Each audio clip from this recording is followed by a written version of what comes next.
सुप्रभातम छात्रा। आज संस्कृत व्याकरण में हम संधि को पढ़ेंगे। संधि किसे कहते हैं बच्चों? तो इसकी परिभाषा सूत्र देखें कि परः सन्निकर्षः संधि। परः सन्निकर्षः संधि अर्थात सन्निकर्ष का मतलब होता है निकटता, है ना।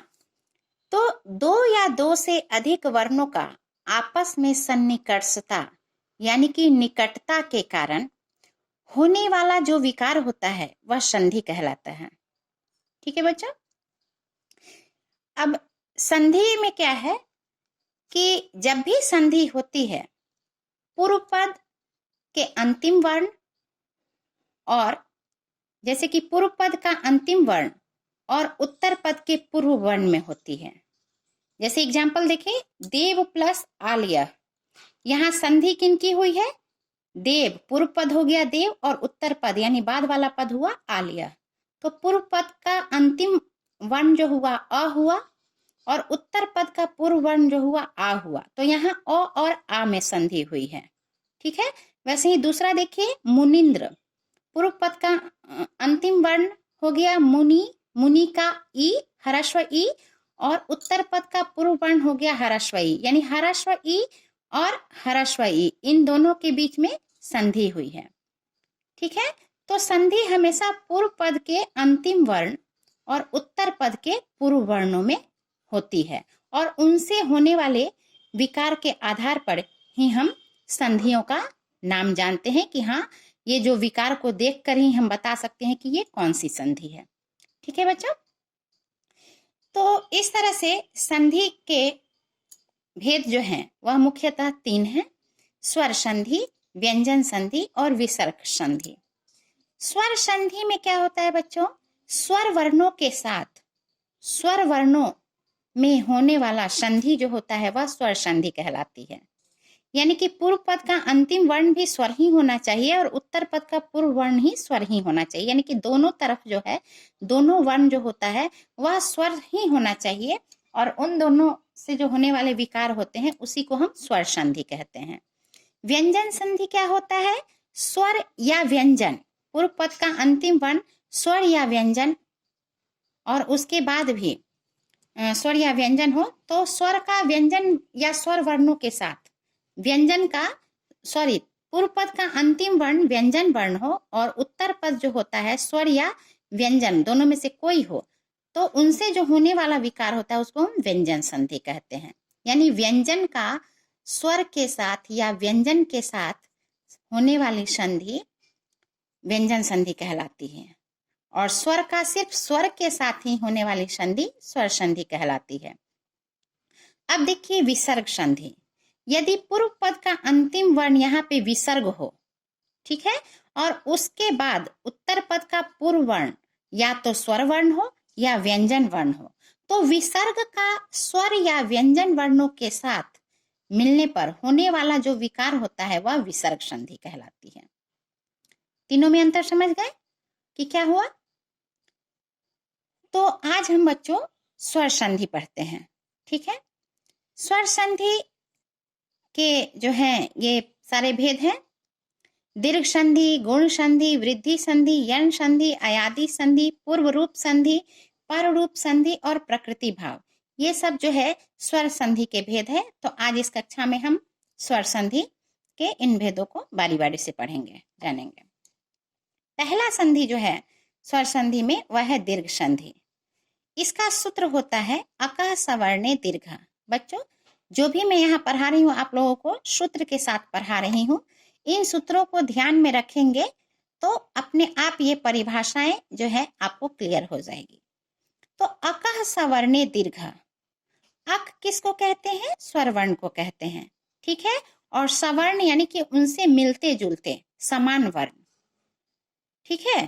तो अक का अक से ही मेल या उनसे अक का उनसे उनके सवर्ण के साथ मेल से जो होने वाला विकार होता है वह दीर्घ संधि कहलाती है। अर्थात दो समान स्वरों का अक का अक से मेल यानी कि दो समान स्वरों का या अक का यानी कि स्वर वर्णों का अपने ही सवर्ण के साथ मेल, ठीक है, मिलते जुलते वर्णों के साथ मेल जो होता है वह, और उससे होने वाले विकार जो होती है वह दीर्घ संधि कहलाती है।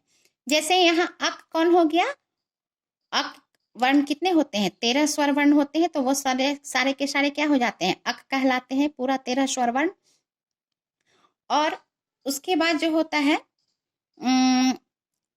तो उन स्वरों के साथ ही, जैसे अ का अ के साथ मेल, ये, या आ का आ के साथ मेल, अक का अक के साथ मेल, या फिर अक का उसके सवर्ण के साथ मेल। अ का सवर्ण मिलता जुलता वर्ण कौन हो गया, आ, ठीक है। यहाँ देखिए ई का ई के से मेल, ह्रस्व ई का ह्रस्व ई से मेल, या दीर्घ ई का दीर्घ ई से मेल, या फिर ह्रस्व ई का उससे मिलता जुलता वर्ण कौन हो गया, दीर्घ ई। वैसे ही ह्रस्व उ का मिलता जुलता वर्ण कौन हो गया, दीर्घ उ। ह्रस्व री का सवर्ण कौन हो गया, मिलता जुलता वर्ण, दीर्घ री।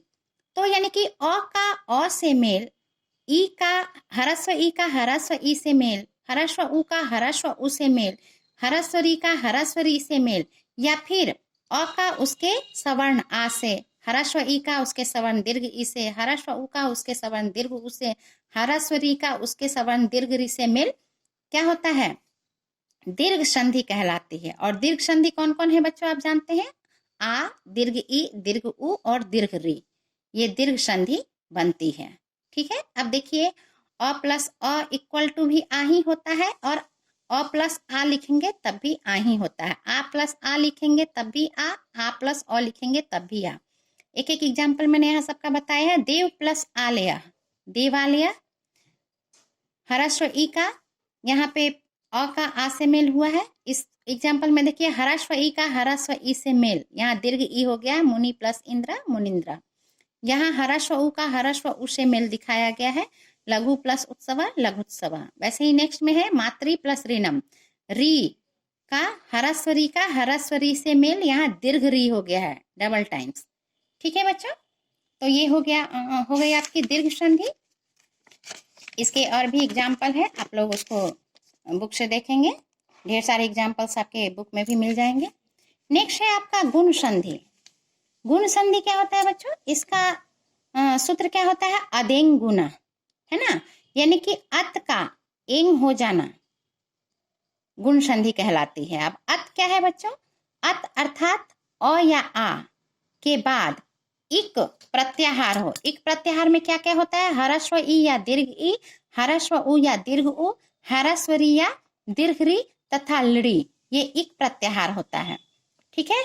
तो अत के बाद इन वर्णों में से कोई भी वर्ण हो तो उसका क्या होता है, एंग प्रत्याहार हो जाता है। यानी कि ह्रस्व ई दीर्घ ई का ए, एंग किसको कहते हैं, ए ओ और अल को। यानी कि ह्रस्व ई दीर्घ ई का ए, ह्रस्व उ दीर्घ उ का ओ, ह्रस्व री दीर्घ री का अर तथा लड़ी का अल हो जाता है, ठीक है।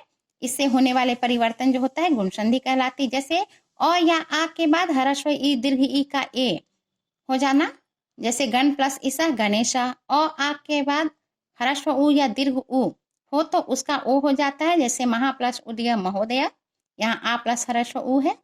अ प्लस अ या आ के बाद ह्रस्व री या दीर्घ री का अर हो जाना, जैसे यहाँ महा प्लस ऋषि, आ प्लस ह्रस्व री है तो अर हो गया है महर्षि।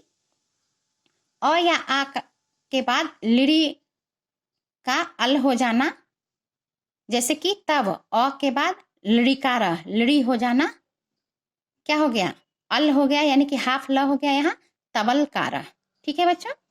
तो इसमें आपने इस संधि में, इस कक्षा में आपने दीर्घ संधि और गुण संधि को पढ़ा। अगली कक्षा में हम वृद्धि संधि और यन संधि को देखेंगे। धन्यवाद।